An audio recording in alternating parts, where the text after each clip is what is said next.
श्री स्वामी समर्थ स्वामी सेवेकऱ्यांनो, स्वामी महाराजांच्या कृपेने तुमच्या सगळ्या चांगल्या इच्छा पूर्ण हो, हीच स्वामीचरणी प्रार्थना करते आणि आजच्या या व्हिडिओला सुरुवात करते. तर इंग्रजी महिन्यात म्हणजेच इंग्रजी नववर्षात सुरू होणारा सर्वात महत्त्वाचा सण म्हणजे आणि पहिला सण म्हणजे मकर संक्रांती. आणि या मकर संक्रांती सणांची सर्व सुवासिनी स्त्रिया खूप आतुरतेने वाट बघत असतात.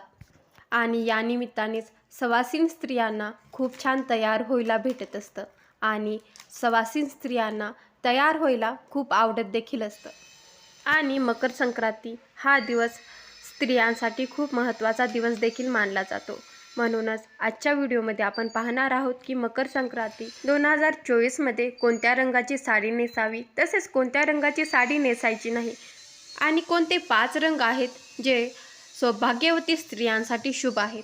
तसेच बांगड्या कोणत्या रंगाच्या घालाव्यात आणि कोणत्या कलरच्या घालू नयेत याबद्दलची सविस्तर माहिती आपण आजच्या या व्हिडिओमध्ये पाहणार आहोत. म्हणूनच हा व्हिडिओ शेवटपर्यंत नक्की बघा.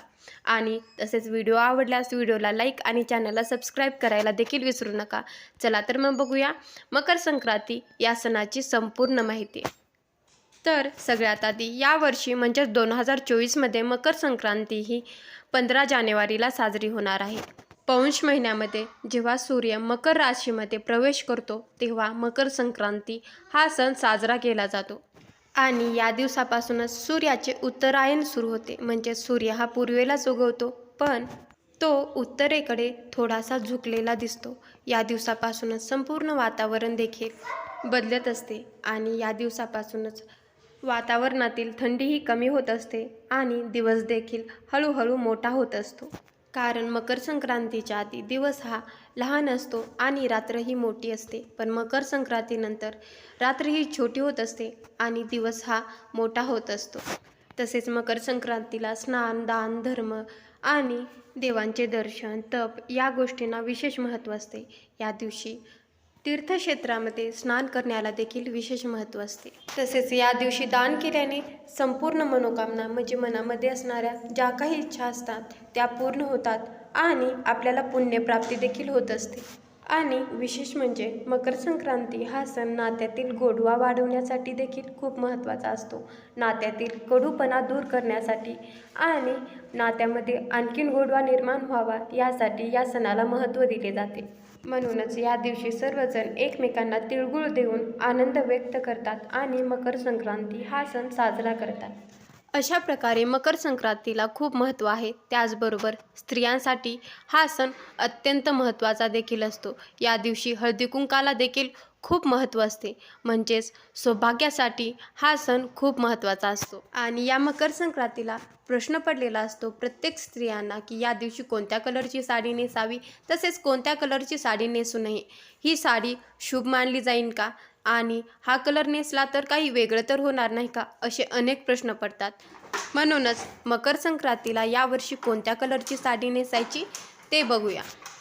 तर आपल्या हिंदू धर्मामध्ये प्रत्येक रंगाला अनन्यसाधारण महत्त्व आहे. प्रत्येक रंग हा आपलं अनन्यसाधारण महत्त्व घेऊन येत असतो आणि आपल्या आयुष्यामध्ये देखील बदल घडून जात असतो. आणि काही रंग सकारात्मक आणि आनंदाच्या लहरी घेऊन येत असतात, तसेच काही रंग नकारात्मक ऊर्जा आणि वाईट संकेत घेऊन येत असतात. पण आपल्या हिंदू धर्मामध्ये काही 4-5 रंग आहेत जे की अत्यंत शुभ मानले जातात आणि ते प्रत्येक आपल्या धार्मिक कार्यामध्ये, शुभ कार्यामध्ये घातले जातात. आणि यामध्येच पहिला रंग आहे तो म्हणजे हिरवा. हिरवा रंग हा सौभाग्याचं प्रतीक मानला जातो. कारण नवरी ही लग्नामध्ये हिरव्या रंगाचा चुडा भरत असते आणि तसेच स्त्रिया देखील लग्न झाल्यानंतर आवर्जून हिरव्या रंगाच्या बांगड्या घालत असतात. कारण यामुळे त्यांच्या पतीचं आयुष्य वाढत असतं असं हिंदू धर्मशास्त्र सांगत असतं. तसेच हिरवा रंग हा निसर्गाचं प्रतीक देखील आहे. यामुळे निसर्गामध्ये एक वेगळीच ऊर्जा निर्माण होत असते. आणि शास्त्रामध्ये देखील हिरव्या रंगाला खूप महत्त्व आहे. जेव्हा ताणतणाव येतो तेव्हा हिरव्या गवताला बघितल्याने किंवा हिरव्या कलरच्या झाडाला बघितल्याने ताणतणाव दूर होतो.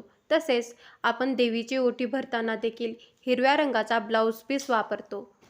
यावरूनच आपल्याला हिरवा रंग हा किती महत्त्वाचा आहे हे समजतं.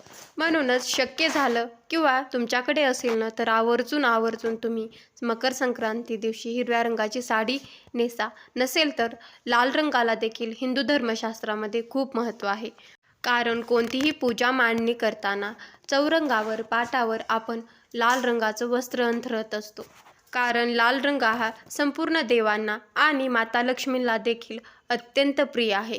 तसेच सौभाग्याच्या दृष्टीने देखील लाल रंगाला खूप महत्त्व आहे.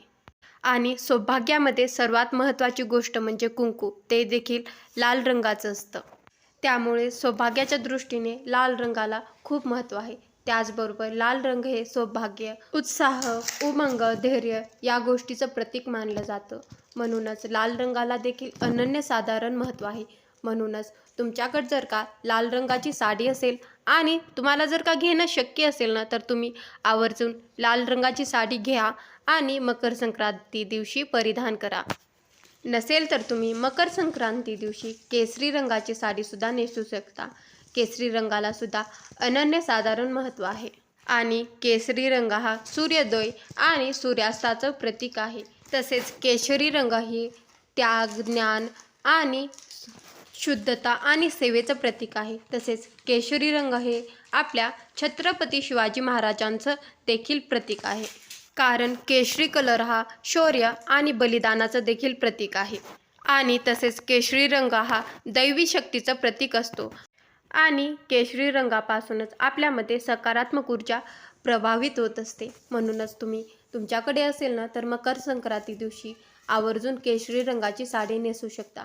तुमच्याकडे केशरी रंगाची साडी नसेल तर तुम्ही पिवळ्या रंगाची सुद्धा साडी नेसू शकता.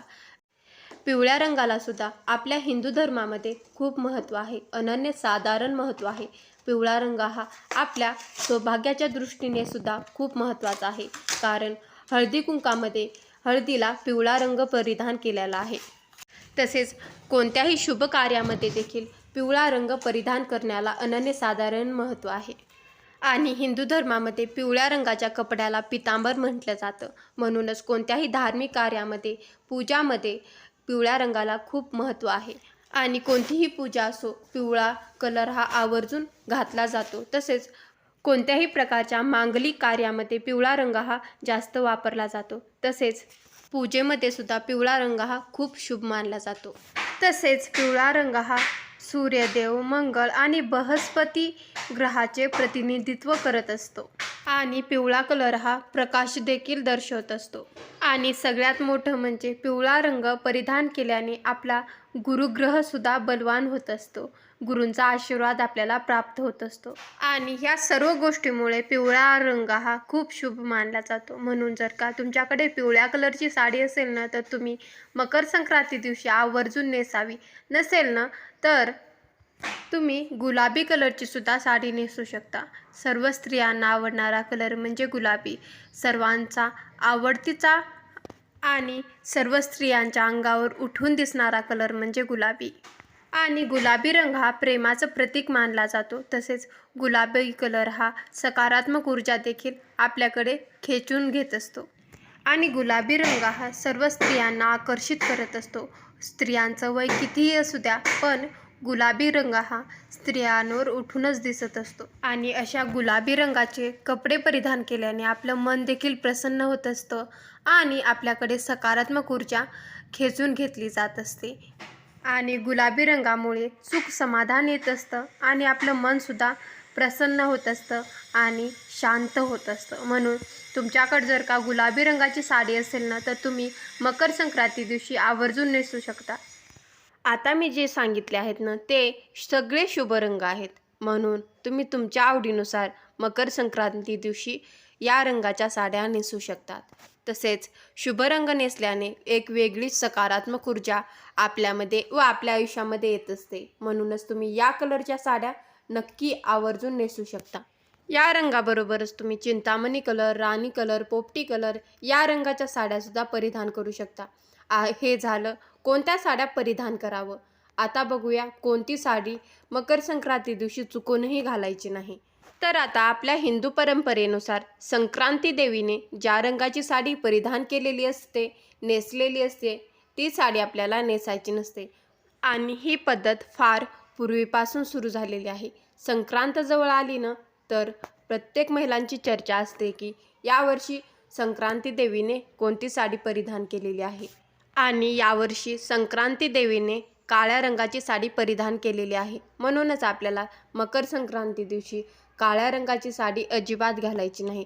तसेच तिळवा करताना देखील मुलीला काळ्या रंगाची साडी अजिबात द्यायची नाही. बाकी तुम्ही कोणत्याही कलरची साडी मुलीला तिळवा करताना देऊ शकता. आणि आपल्या सर्वांना माहीतच आहे की आपल्या हिंदू धर्मामध्ये काळा कलर अशुभ मानला जातो. कोणत्याही शुभ प्रसंगी किंवा आनंदाच्या उत्सवामध्ये काळा रंग परिधान केला जात नाही, घातला जात नाही. पण मकर संक्रांत हा एकच सण आहे की ज्या दिवशी आवर्जून काळा रंग घातला जातो, परिधान केला जातो. पण यावर्षी मकर संक्रांती देवीने काळा रंग घातला आहे म्हणून यावर्षी आपल्याला काळ्या रंगाची साडी अजिबात परिधान करायची नाही. एवढी काळजी आपल्याला घ्यायची आहे. तर आता बांगड्यांबद्दल सांगायचं झालं तर प्रत्येक सुहासिनी स्त्रिया मकर संक्रांतीला आवर्जून बांगड्या भरत असतात. 16 शृंगारामध्ये बांगड्या हा खूप महत्त्वाचा शृंगार देखील आहे. त्यामुळेच आपल्या हिंदू परंपरेनुसार बांगड्याला खूप महत्त्व आहे. आणि मकर संक्रांतीला बांगड्या आवर्जून भरल्या जातात कारण हा देखील सौभाग्यवतीचा शृंगार आहे. आणि मकर संक्रांती या सणाला महिला साजशृंगार करत असतात, छान छान तयार होत असतात. यामुळे आपल्या हातामध्ये काचेच्या बांगड्या 2 तरी असणं गरजेचं असतं. काचेच्या बांगड्या घालणं अनिवार्यच असतं. म्हणूनच यावर्षी 2 का होईना आपल्याला काचेच्या बांगड्या हातामध्ये घालायच्याच आहेत. आणि त्यातली त्यात तुम्हाला हिरव्या रंगाच्या बांगड्या आवर्जून हातामध्ये घालायच्या आहेत. कारण हिरवा रंग हा सुख, शांती आणि सौभाग्याचं प्रतीक आहे. आणि हिरव्या रंगाच्या बांगड्या घातल्याने आपल्या पतीचं आयुष्य वाढतं असं देखील आपल्या धर्मशास्त्रामध्ये सांगितलं आहे. त्यामुळे शक्यतो तुम्ही काचेच्या आणि हिरव्या रंगाच्या बांगड्या घाला. या सणाला तरी तुम्ही आवर्जून काचेच्या आणि हिरव्या रंगाच्या बांगड्या घाला. आणि तुम्हाला जर का दुसऱ्या कलरच्या बांगड्या किंवा दुसऱ्या बांगड्या घालायच्या असतील ना तर इतर सण आहेत, पण मकर संक्रांतीला आवर्जून काचेच्या आणि हिरव्या कलरच्याच बांगड्या घाला. आणि त्यातली त्यात बांगड्या घालताना आपल्याला एका हातामध्ये 6 आणि दुसऱ्या हातामध्ये 7 अशा बांगड्या घालायच्या आहेत. हे बांगड्या घालायचे नियम आहेत. म्हणूनच एका हातामध्ये आपल्याला एक जास्तीची बांगडी घालायची आहे. तुम्हाला जशा बांगड्या घालायच्या तशा घालू शकतात. फक्त एका हातामध्ये जास्तीची बांगडी घालायची आहे, हे मात्र विसरायचं नाही. त्यातली त्यात मकर संक्रांतीला सर्व सुहासिनी स्त्रिया चुडा घालतात, लाखेचा चुडा घालतात. त्याला अनन्यसाधारण महत्त्व आहे. मकर संक्रांतीला या चुड्याला खूप खूप महत्त्व आहे. त्यामुळे प्रत्येक स्त्रियाने लाखेचा चुडा हातामध्ये घालायचाच आहे. तो फार काळ टिकत नाही, पण मकर संक्रांती दिवशी दिवसभर आपल्याला लाखेचा चुडा आवर्जून घालायचा आहे, हे मात्र लक्षात ठेवायचं आहे. तर अशा पद्धतीने आपल्याला मकर संक्रांती दिवशी साडी नेसायची आहे आणि त्याचबरोबर बांगड्या देखील घालायच्या आहेत आणि लाखेचा चुडा आवर्जून घालायचा आहे. आणि चुकूनही काळं वस्त्र आपल्याला मकर संक्रांती दिवशी परिधान करायचं नाही आणि काळ्या रंगाच्या बांगड्यासुद्धा परिधान करायच्या नाहीत, एवढं मात्र लक्षात ठेवायचं आहे. व्हिडिओमधील ही छोटीशी माहिती आवडल्यास व्हिडिओला लाईक करा, चॅनलला सबस्क्राईब करा. श्री स्वामी समर्थ. जय जय स्वामी समर्थ.